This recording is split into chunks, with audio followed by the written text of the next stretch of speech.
Hello, welcome back to the reading of Maria Valtorta's The Poem of the Man God, Volume 1, Chapter 8, Part 2. Mary is presented in the temple. They are now inside the walls of the temple. I will go to the high priest. You go to the great terrace. They go across 3 yards and through 3 halls, set one upon the other. They are now at the foot of the huge marble cube crowned with gold. Every dome, convex like a huge half-orange, blazes in the sun, which now at midday is shining down directly onto the large yard surrounding the solemn building and is filling with its dazzling light the large square and the wide flight of steps leading up to the temple. Only the porch facing the steps along the facade is in the shade, and the very high bronze and gold door is even darker and more solemn looking in so much light. Mary looks whiter than snow in so much sunshine. She is now at the foot of the steps, between her father and mother. How violently their hearts must be throbbing. Elizabeth is beside Anne, but a little behind her, about half a step. Upon the blare of silver trumpets, the door rotates on its hinges, which seem to be emitting the sound of a cithern, while turning on the bronze balls. The interior appears with its lamps in the far end, and a procession is moving towards the door, a stately procession with silver trumpets, clouds of incense and lights. It is now at the threshold. In front is the high priest, a stately old man, dressed in very fine linen, and wearing over his linen dress a short linen tunic, and on top of it a kind of chasuble, something multicolored between a chasuble and a deacon's vestment, purple and gold, violet and white, alternate and sparkle like gems in the sun. 2 real gems are shining more brightly at the top of his shoulders. Perhaps they are buckles with their precious settings. On his breast there is a large metal plate shining with gems and held by a gold chain. Pendants and trimmings gleam on the hem of his short tunic, and gold shines above his forehead on his mitre. That reminds me of the mitre worn by Orthodox priests. A mitre shaped as a dome instead of being pointed like the Roman Catholic one. The solemn personage moves forward alone as far as the beginning of the steps, in the golden sunshine that makes him look even more splendid. The others stand waiting under the shady porch in a circle outside the door.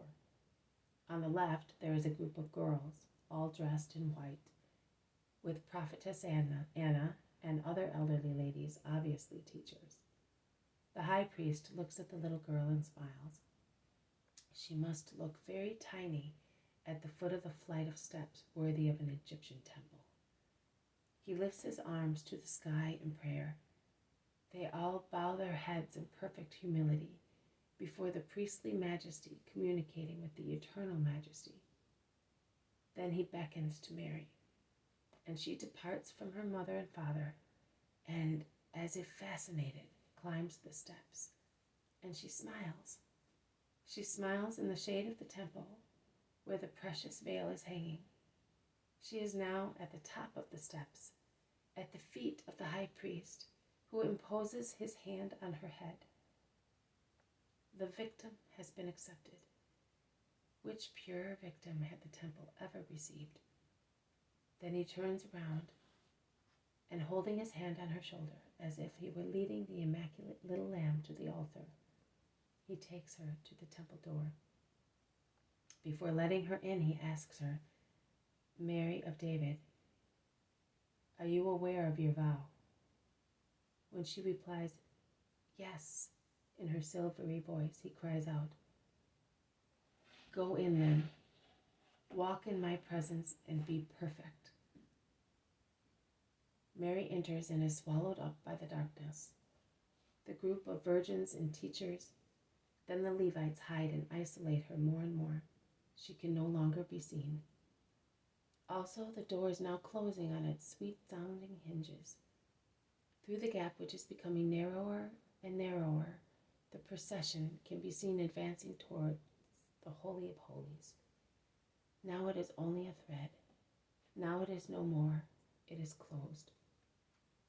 The last chord of the harmonious hinges is replied to by a sob from the two old parents, and by a joint cry, "Mary, daughter," and then two groans, the one invoking the other, "Anne, Joachim," and they finish whispering, "Let us give glory to the Lord who is receiving her in his house and is leading her along his path."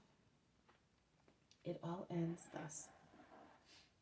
Jesus says, the high priest had said, "Walk in my presence and be perfect." The high priest did not know that he was speaking to the woman who is inferior in perfection only to God, but he was speaking in the name of God, and therefore his order was a sacred one. It is always sacred, particularly with regard to the Virgin full of wisdom.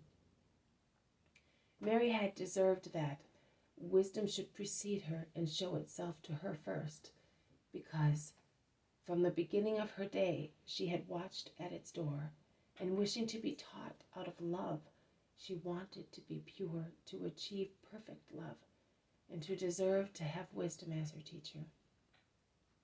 In her humility, she did not know that she possessed wisdom before being born, and that the union with wisdom was but the continuation of the divine pulsations of paradise. She could not imagine that. And when God whispered sublime words to her in the depths of her heart and her humility, she considered them thoughts of pride. And raising her innocent heart to God, she besought him, "Lord, have mercy on thy servant." Oh, it is true that the true wise Virgin, the eternal Virgin, has had only one thought from the dawn of her day, to raise her heart to God from the morning of life, and to watch for the Lord, praying before the Most High, asking forgiveness for the weaknesses of her heart.